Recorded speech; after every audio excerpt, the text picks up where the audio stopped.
오늘은 자율주행 관련한 이야기를 좀 다뤄볼까 합니다. 일론 머스크의 또 이야기에 국내 시장에선 또 희비가 엇갈리는 모습입니다. 2차 전지주들은 쭉 빠지고 반면 자율주행차들은 싱싱 달리는 모습인데 일단 자율주행차가 이렇게 잘 달리는 이유, 그 동력은 뭐가 될지 자세히 설명 먼저 부탁드리겠습니다. 네, 일단 주식에서 가장 중요한 부분들이 있습니다. 그러니까 지금 사실 테마라는 건 그렇죠. 그러니까 지금 영향력이 있는 기업이나 아니면 인물 아니면 뭐 이런 어떤 부분들에 좀 입에 좀 주목을 할 필요가 있는 것 같아요. 그래서 일단 지금 일론 머스크 같은 경우는 테슬라 CEO고 그의 입에서 나왔던 이야기가 한 달 뒤에 완전 자율주행차를 만들어 놓겠다. 이제 이 부분을 좀 발표를 했거든요.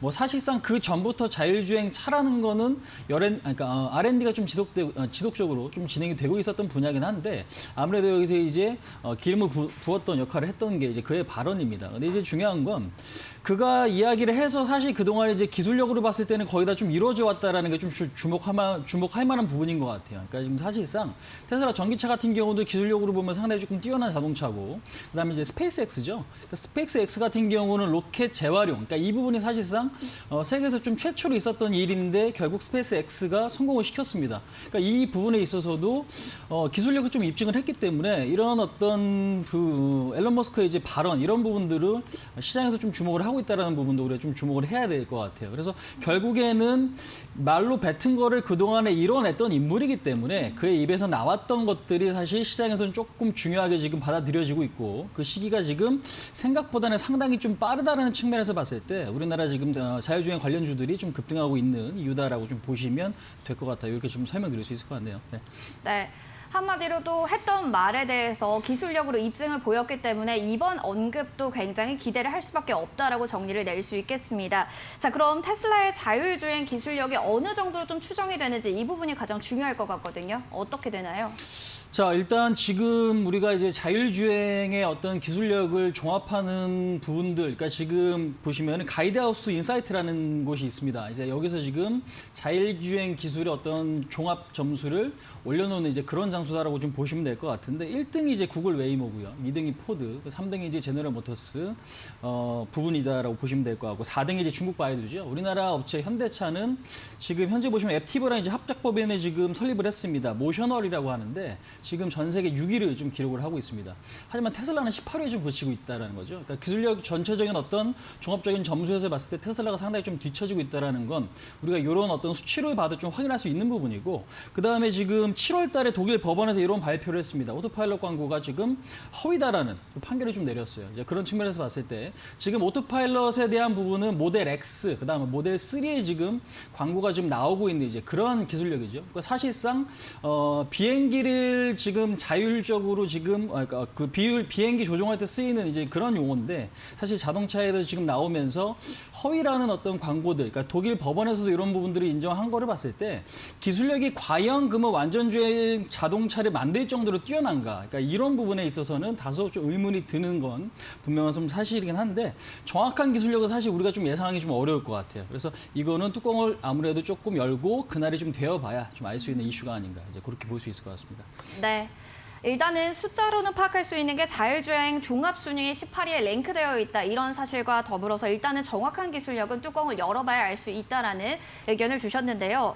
사실 자율주행 자동차 먼 미래로만 좀 생각이 됐던 이야기입니다. 그런데 만약에 이런 차량이 공개가 된다면 국내 업체들에게는 어떤 또 영향력이 있을지도 궁금하거든요. 이야기해 주신다면요. 아무래도 이제 테슬라가 브랜드 이미지는 굉장히 좀 좋은 기업이잖아요. 그러니까 전체적으로 전기차가 전 세계적으로 한 30만 대 가까이 팔리는데 그 중에 절반이 테슬라예요. 그러니까 그만큼 사고 싶은 자동차가 지금 테슬라의 어떤 위치인 거고, 그렇기 때문에 지금 프리미엄을 상당히 좀 많이 받고 있는 것도 현실입니다. 근데 이제 중요한 부분은 뭐냐면 기술력이 여기서 너무 좀 독보적이다라고 지금 한다면 브랜드 이미지 플러스 기술력을 장착한 그런 기업이 되는 거기 때문에 우리 업체들 입장에서는 사실상 좀 부담이 될 수밖에 없는 것 같아요. 다만 지금 시장에서는 그렇게 썩 좋은 기술이 나올 거다라고 예상하고 있는 그런 분위기는 아닌 것 같아요. 그러니까 현재로서도 예상하고 있는 게 레벨 4. 그러니까 지금 보면은 완전 자율주행 자동차는 2035년이 넘어가야 상용화시킬 수 있다는 전망이 좀 많고요. 그다음에 지금 이 레벨 4 같은 경우도 2025년도가 돼야 기술력이 좀 나온다라는 시장 전망치가 좀 많은 이제 그런 상태거든요. 근데 실질적으로 레벨 3에 대한 그러니까 3등급에 대한 자율주행 자동차가 지금 우리 도로에 돌아다니고 있지는 않습니다. 그러니까 운행이 되고 있지 않다라는 거죠. 이제 그런 측면에서 봤을 때 갑자기 3, 4를 뛰어넘어서 5로 과연 갈 수 있느냐. 이제 이런 측면에서 봤을 때는 다소 좀 갸우뚱할 수 있는 이제 그런 부분이다라는 거죠. 근데 중요한 거는 이번에 만약에 테슬라가 기업의 어떤 그 기술력을 좀 보여주는데 좀 실패한다고 하더라도 기대감은 계속적으로 좀 이어질 수밖에 없는 것 같아요. 왜 그러냐면 전 세계적으로 이미 투자를 좀 많이 지속하고 있는 그런 분야였기 때문에 그때 이제 반짝 조금 기대감이 살아날 수는 있지만 결국에는 다시 그로 인해 실망감으로 다시 지금 주가가 좀 빠진다고 해도 기대감은 큰 그림에서는 조금 살아날 수 있는 부분들은 좀 분명히 있지 않나 이렇게 좀 설명드릴 수 있을 것 같습니다. 네.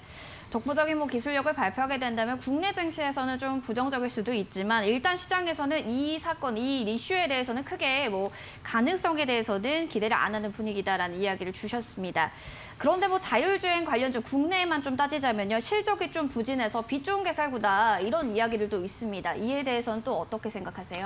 사실상 지금 우리가 지금 운전을 하는 데 있어서 자율주행 자동차를 타시는 분들이 그렇게 많지는 않고요. 실질적으로 보조의 그러니까 운행에 좀 보조 역할을 하는 게 자율주행 차의 좀 전부다라고 좀 보실 수가 있겠습니다. 그러니까 사실상 산업적으로 보면 이제 막 도입이 됐죠. 근데 이제 성장기 거치고 성숙기를 거쳐야 되는데 기업이 실적을 가장 많이 볼 수 있는 구간이 성장기죠. 근데 이제 중요한 것은 아직까지는 이제 도입이 막 되어가는 이제 그런 단계이기 때문에 여기서 실적을 논하기에는 사실 좀 시기상조다라는 거죠. 그래서 당연히 자율주행 관련주들은 실적이 좋지 않을 가능성이 매우 높지만 현재로서는 대형주보단 중소형주에 대한 어떤 탄력도가 상당히 좀 크다라는 겁니다. 아까도 설명드렸지만 우리 현대차와 지금 앱티브의 어떤 합작법인 모셔널이 전 세계 6위 어떤 기술력을 좀 보여주고 있다라는 거죠. 이제 그런 측면에서 봤을 때 가장 앞서고 있는 기업은 우리나라에서는 단연코 현대차 기업이죠. 근데 이제 중요한 건 오늘 현대차 기업은 하락의 흐름을 나타내고 있는데 중요한 거는 작은 종목들이 상한가 들어가면서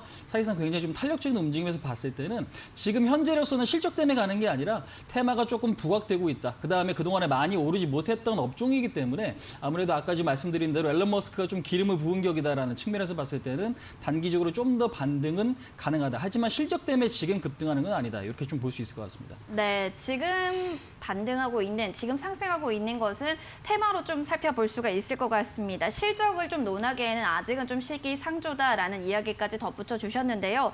일단 자율주행 관련주들 오늘 흐름 좋거든요. 어떤 종목 보는 게 좀 좋을까요? 자, 제가 오늘 말씀드릴 수 있는 거는 칩셋 미디어를 좀 말씀드릴까 해요. 오늘 지금 더미동, 그다음에 지금 모바일 어플라이언스, 그다음에 모트렉스 이런 종목들이 상한가에 안착을 했습니다. 사실상 굉장히 조금 매수에 강력하다라는 건데 칩셋 미디어 같은 경우는 지금 설계 자산, 그러니까 지금 비디오 설계 자산을 사업으로 지금 영위하고 있는 이제 그런 업체죠. 근데 이제 중요한 거는 매출차가 굉장히 조금 다방면으로 다변화되어 있다라는 겁니다. 근데 이제 이번에 지금 그러니까 작년에 개발했던 이제 그런 이제 아다스 IP, 그러니까 지금 아다스에 지금 탑재되는 IP 같은 경우는 중요한 게 지금 자율주행에 좀 필요한 핵심 기술이다라고 해요. 그래서 지금 현재로서는 실적도 갖추고 있고 테마로서 좀 부각될 수 있다라는 거고, 그 다음에 반도체 그러니까 차량용 반도체를 이제 만들고 있는 NXP죠. NXP 같은 경우는 퀄컴이 인수하려고 했는데 실패했습니다. 이제 그런 업체인 만큼 기술력이 굉장히 좀 좋은 기업인데 그쪽에 이제 납품을 하고 있을 정도로 기업에 조금 어느 정도 좀 기술력을 인정받고 있는 이제 그런 상태다라는 거죠. 그래서 실적과 그다음에 양호한 재무 상태, 그다음에 어떤 수급 상황 이런 것들이 지금 위치에서는 좀 굉장히 좀 주목할 만하다라는 겁니다. 그래서 차트를 보시면서 간단하게 좀 말씀드릴게요. 그래서 전체적으로 보시면 제가 사실 시장에서 굉장히 좀 좋아하는 어떤 추세는 박스권이죠. 그러니까 박스권이라는 거는 돌파가 됐을 때는 한 단계 주가가 레벨업이 될 수 있다는 거. 근데 지금 일봉이나 주봉이나 특히 월봉 같은 경우도 보시면 아시겠지만 시장에서는 사실상 가는 종목이 더 간다. 그러니까 가는 말이 더 간다라는 측면에서 우리가 봤을 때도 어느 정도 신고가 가능성이 있는 종목에 대한 기대감을 좀 가져보시는 게 상당히 좀 유효하다라고 좀 보실 수 있을 것 같아요. 그다음에 지금 최근에 시장이 좀 급락을 했고 오늘 같은 경우는 시장의 변동성이 굉장히 좀 크지 않습니까? 이제 그런 상태에서도 21선을 좀 지지를 해주면서 상승세를 좀 보이고 있다는 측면도 결국에는 다시 박스권 상단 돌파에 대한 시도는 나타날 수 있을 가능성이 매우 높은 그림이다라는 거죠. 그래서 현재 위치에서는 매수를 좀 해봄직합니다. 근데 이제 중요한 건 뭐냐면 요즘 시장 트렌드는 좀 그런 것 같아요. 올라가는 종목은 사실 타이밍을 주지 않고 아예 못 잡을 종목들은 충분히 타이밍을 주지만은 결국에는 더 빠질 가능성이 있다라는 거죠. 그래서 오히려 시장의 집중을 받는 종목들은 예전에 어떤 매매 습관을 갖고 대응을 하신다면 놓칠 가능성이 굉장히 좀 높다라는 거죠. 이렇게 많이 오른 종목을 어떻게 따라 들어가라는 생각을 하는 순간 그 다음날 더 급등을 할 수 있다라는 측면에서 봤을 때 오늘 14%의 어떤 상승세는 과연 좀 부담이 되는 것 사실이지만 현재로서는 기대감이라든지 이런 부분에 좀 봤을 때는 좀 더 상승을 우리가 좀 기대해 볼 수 있다. 그래서 일단 현재 10,000원에서 9,500원이 제가 말씀드리고 싶은 매수 자리긴 한데요. 일단 지금 방송을 하는 와중에 조금 더 반등이 나오고 있고, 그러니까 상한가 가는 종목들이 조금 늘어나고 있거든요. 그래서 오히려 지금 자리에서는 한 번 더, 그러니까 지금 자리에서는 매수를 한번 하시고, 그 다음에 조금 밀려준다면 그때 이제 2차 매수에 접근하는 이제 그런 전략으로 좀 가시면 될 것 같습니다. 그 다음에 목표치는 1차적으로 13,000원. 그러니까 13,000원 같은 경우는 지금 현재 보시면 2016년도 고점보다 좀 더 높은 가격인데 아무래도 13,000원을 터치하게 되면 추가 반등도 가능하긴 하겠지만 현재로서는 확 올려칠 때 그 라인까지는 좀 기대해 볼 수 있다는 거. 이제 그 부분들을 목표치로 좀 설정을 하고요. 손절 라인은 아무래도 박스권이 훼손됐을 때, 그러니까 박스권이 훼손됐을 때는 그때는 이제 어떤 이제 추세적인 부분이 좀 꺾일 수 있을 가능성이 있기 때문에 현재로서는 8,000원은 손절 라인, 그다음에 매수 가격을 현재 시점에 한번 잡으시고 제가 지금 말씀드리는 10,000원에서 9,500원짜리 2차 매수를 좀 접근하시고 그다음에 목표치는 13,000원 정도 잡아보시면은 그래도 시장이 조금 어렵지만 기대감이 좀 충분한 종목이 아닌가 이렇게 좀 설명드릴 수 있을 것 같습니다. 네. 자유 관련주 안에서는 칩셀 미대어를 최선호주로 뽑아주셨습니다. 앞으로 또 추가적으로 기대감을 가지고 상승이 가능할 것이다라고 의견을 주셨으니까 1차, 2차 이 지금 자리까지 해서 매수하는 시점 잘 파악해서 들어가시면 좋을 것 같습니다. 오늘 도움 말씀 주신 홍희진 대표님 고맙습니다.